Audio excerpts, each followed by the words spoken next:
یہ بحث بھی ہمارے یہاں ہوتی ہے کہ جو کچھ ہوا کربلا کے اندر یہ ایک لوکل سطح کے اندر کیا گیا اقدام تھا، ایک گورنر کی طبیعت کے اندر ایک طرح کی تیزی تھی، غصہ تھا، اس کا اظہار ہوا. پورے بنو امیہ یا پورا کے پورا جو اس وقت کا سیٹ اپ تھا اس کو آپ اس اقدام کا ذمہ دار قرار نہیں دے سکتے. تو اس میں پھر اعتدال کی بات کیا ہے؟ یعنی اس معاملے کو ہم کیسے دیکھیں گے؟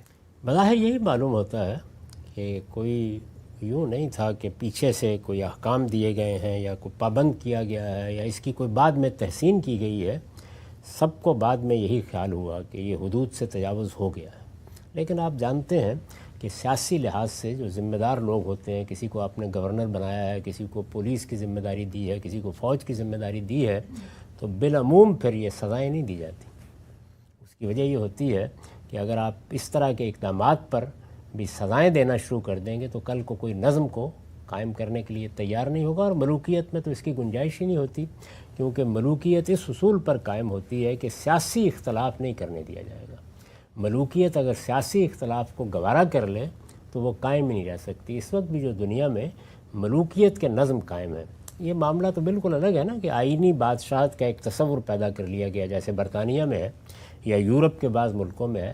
لیکن ملوکیت بادشاہت اپنی اصل حیثیت میں جیسے وہ سعودی عرب میں ہے، وہاں اس کی گنجائش نہیں ہوتی کہ کوئی آدمی بادشاہ کے اقدامات پر اس طرح کی تنقید کرے جس پہ خود بادشاہت کو خطرہ لاحق ہو جائے یا کوئی اقدام کرے.